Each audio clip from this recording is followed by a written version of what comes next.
The ocean is Earth's final frontier. Not space, not the moon, but the vast, crushing deep beneath our very feet. Down there, sunlight never touches the seafloor. Pressure increases with every meter descended. And sound? It dies. What lies beneath isn't merely darkness.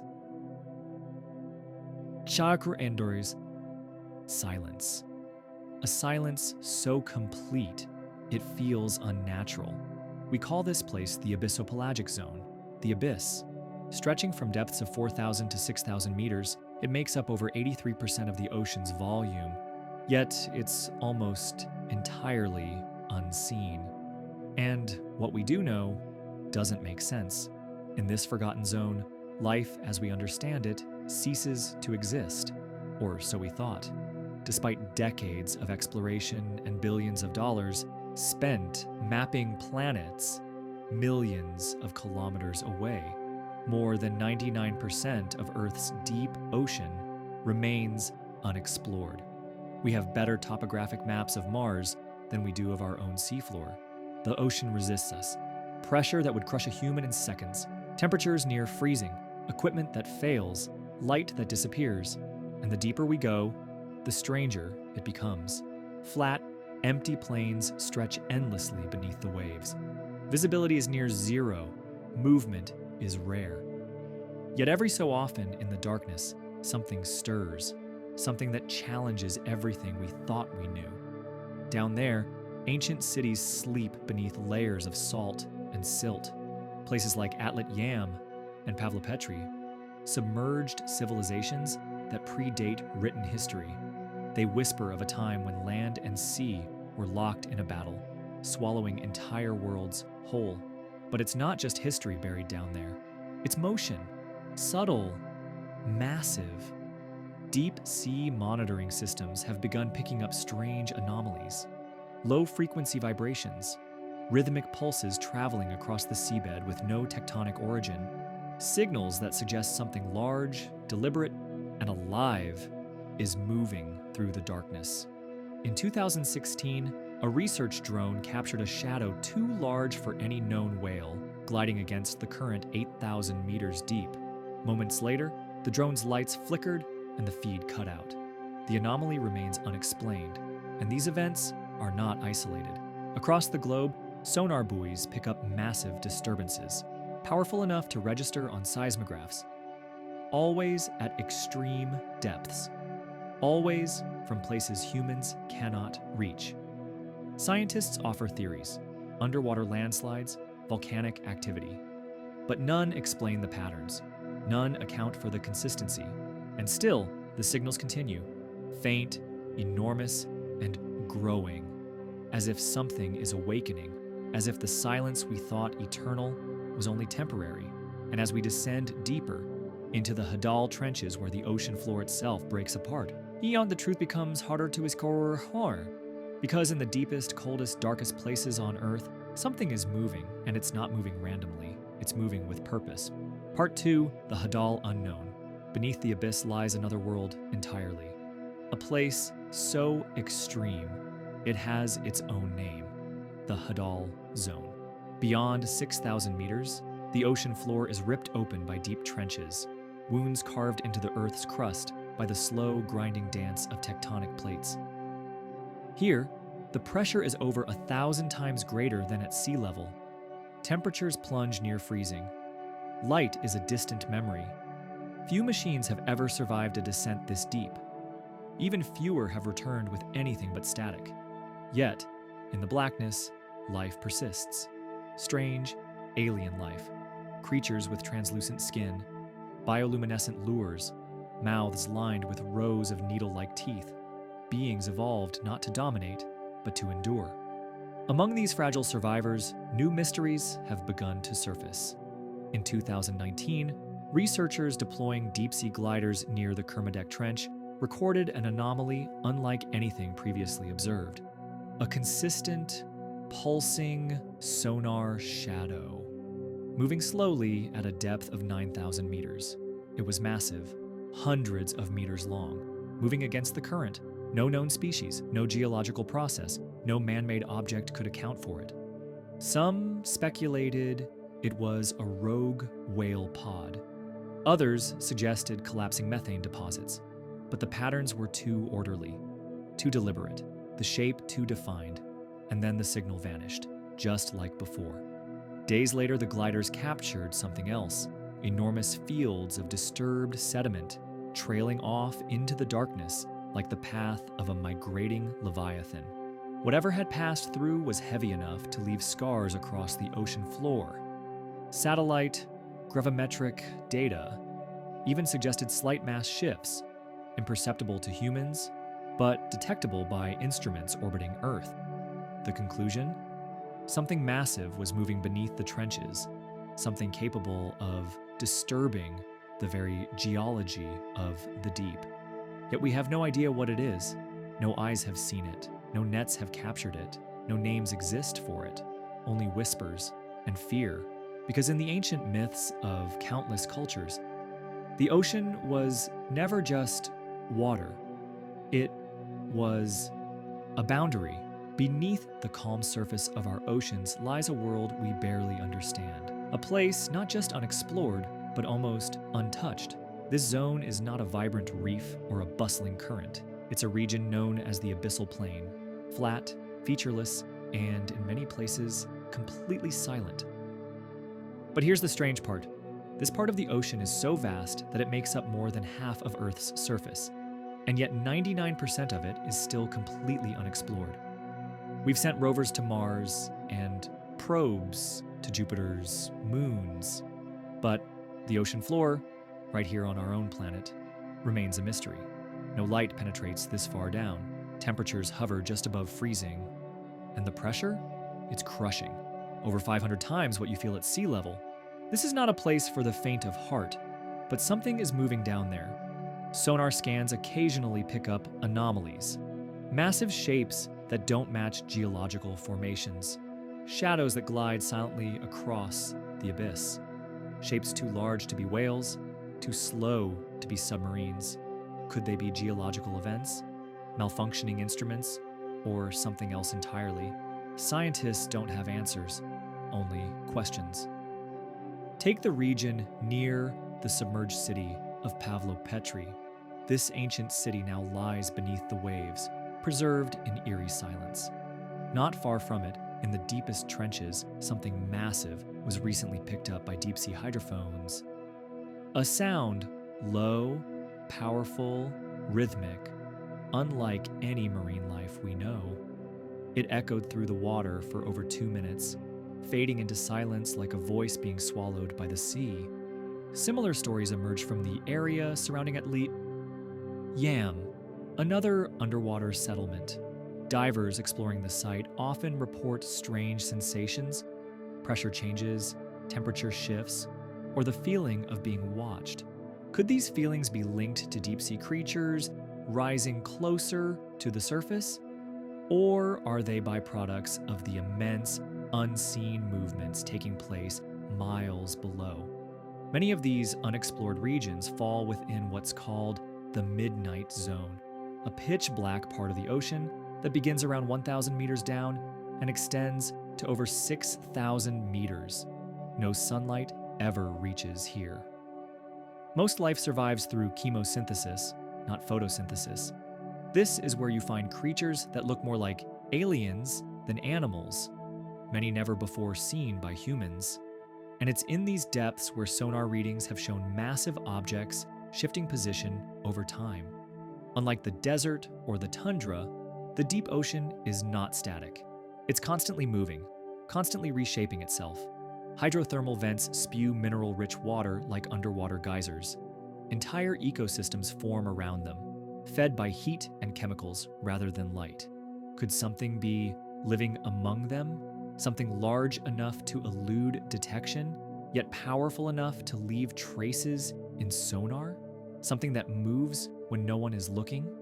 One theory gaining traction among marine scientists is that massive, slow-moving organisms, what some call shadow leviathans, could inhabit these regions. They wouldn't be like any whale or squid we've ever studied. They'd be older, adapted to crushing depths, and capable of going unnoticed thanks to their immense environment. In 1997, Noe hydrophones recorded something now known as the bloop, an ultra-low frequency, extremely powerful sound heard over thousands of kilometers.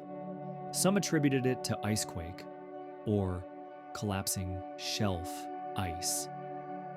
But others noted how organic the signal sounded, like something alive. It was never heard again, and though officially labeled as a natural event, questions still linger. As we develop new underwater technologies, autonomous rovers, deep-sea drones, and long-range sonar arrays, we're beginning to peel back the veil. But progress is slow. The ocean resists our presence. Currents sabotage our sensors. Pressure crushes our equipment. And the vastness? It swallows data like a black hole, making every expedition feel like a drop in an endless sea. And yet, despite all our technology, we're still blind in the dark. Over 80% of our ocean is unmapped, unobserved, and unexplored. And the abyssal plains, those empty stretches of seafloor, make up much of that unknown. In a realm so silent, so lifeless, the slightest movement becomes a mystery. Every ripple could be the sign of something colossal just beneath our feet. Some believe there are intelligent forms of life in these regions, beings who have existed for millennia, evolving in isolation. Others think of them as relics, remnants of a time before humans even walked the earth. Whatever they are, if they are, one thing is certain: the deep is not empty.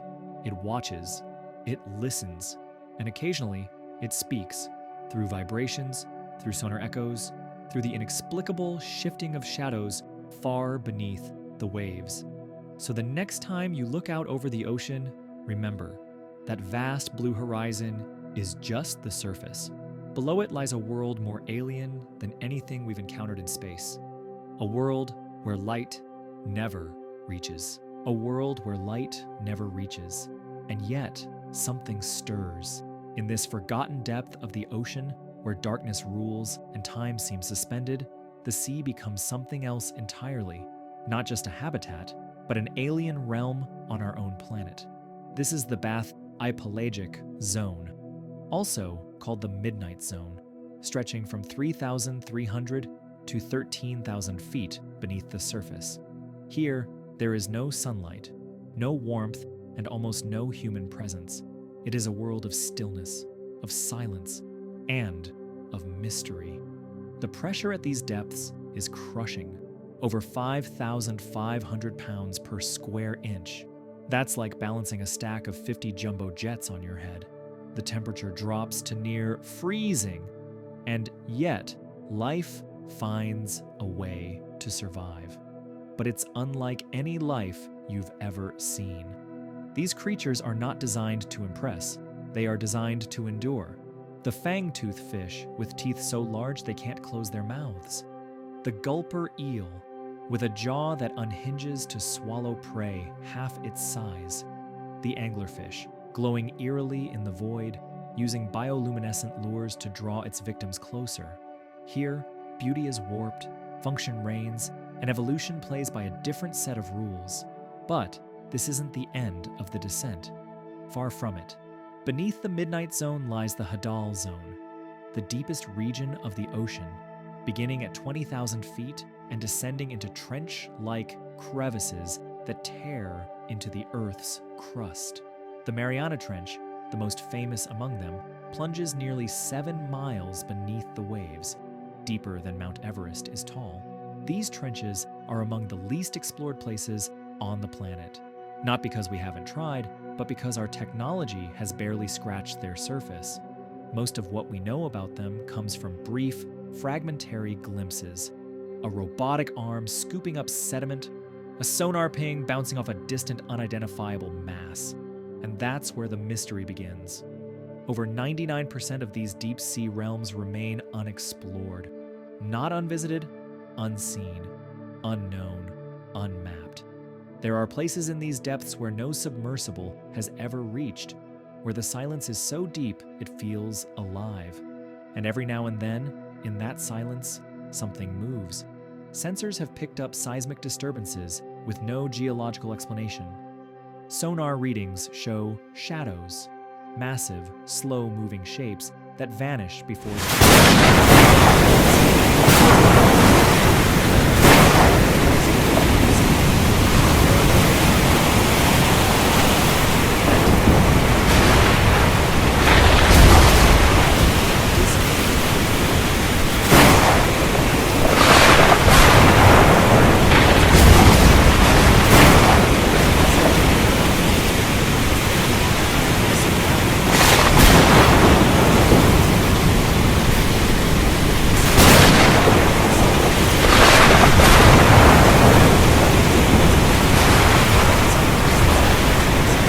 it might have been ice cracking. But even that explanation felt convenient, because the acoustic signature bore resemblance to that of a living creature, just on an incomprehensible scale. What kind of life could make a sound like that in a place like this? The Hadal trenches are ancient, untouched by surface extinctions, shielded from the meteor that killed the dinosaurs, unchanged by ice ages or human industry. In these deep, narrow corridors of Earth's crust, life has had tens of millions of years to evolve, unchallenged, uninterrupted, and unseen. If something massive evolved down here, a creature with a metabolism adapted to darkness, pressure, and cold, it would be unlike anything we've ever encountered, and maybe we already have. But we didn't recognize it. There have been strange encounters, robotic submersibles returning with massive bite marks in their titanium hulls, deep-diving whales, like sperm whales found dead with massive wounds of unknown origin. Once, a giant squid was discovered with suction marks the size of dinner plates, evidence of a larger predator that no one has ever captured or seen. These aren't the rantings of conspiracy theorists. These are documented anomalies, filed away by marine institutes with the label Unexplained. And that's just the physical evidence. What if there's more? Something behavioral? Something aware of our presence? There have been missions that were cut short due to mysterious malfunctions. Cameras that went offline the moment they reached the trench floor. Drones that stopped transmitting, then reappeared days later, hundreds of miles away, damaged beyond explanation. Experienced researchers speaking in hushed tones of deep zone interference or something moving below the shelf. It sounds like science fiction until you look at the raw data. Something is down there, something large, something watching. And here's the most chilling part. We may have already drawn its attention. The more we probe the depths, the more strange activity we observe. The ocean is ancient, yes. But it is not stagnant. It is alive. It is alive. And life, no matter how buried or concealed, reacts when disturbed. The ocean has been here far longer than any civilization, and it has remembered everything, every extinction, every seismic shift, every whisper of change. It is not just a reservoir of water and pressure. It is a living memory, a biological archive coiled into the DNA of creatures that have never seen the sun, etched into the folds of trenches deeper than any mountain is tall. And perhaps it is more than memory. Perhaps it is intelligence, not the kind we understand. No cities, no tools, no fire, but something far older, something shaped not by invention, but by adaptation, by patience. What if the deep isn't just alive, but aware? What if it watches?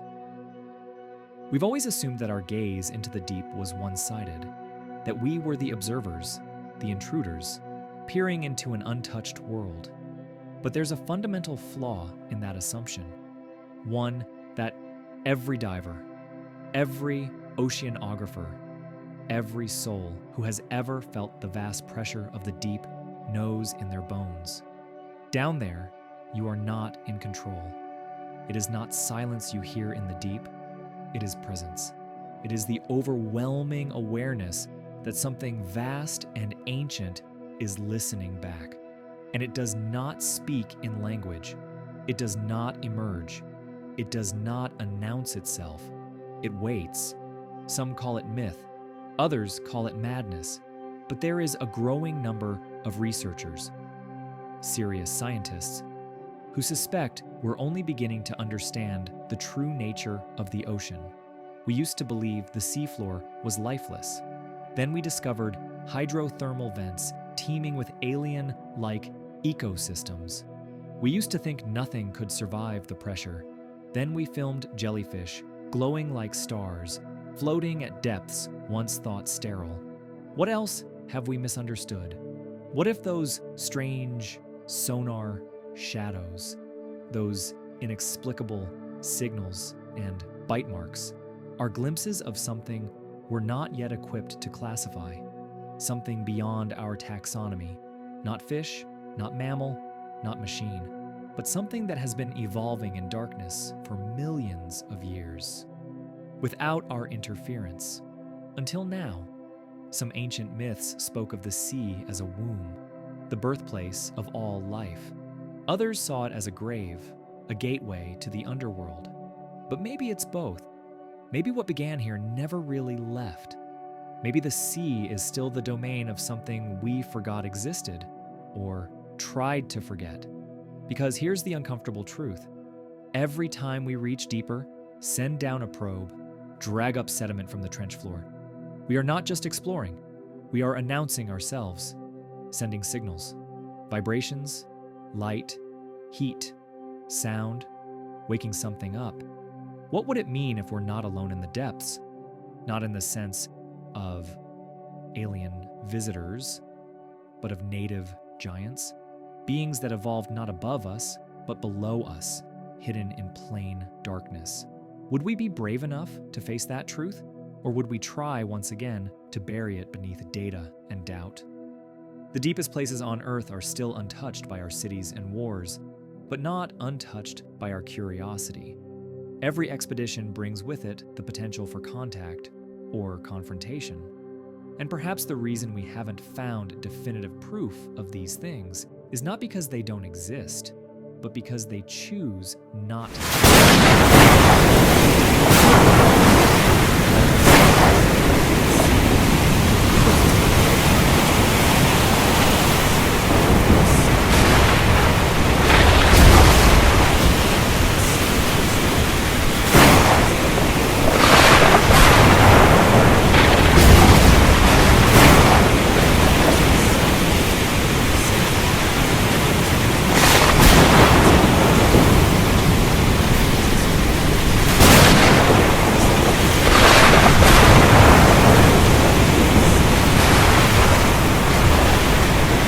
Will we study it, fear it, try to destroy it, as we've done with so many other things we don't understand?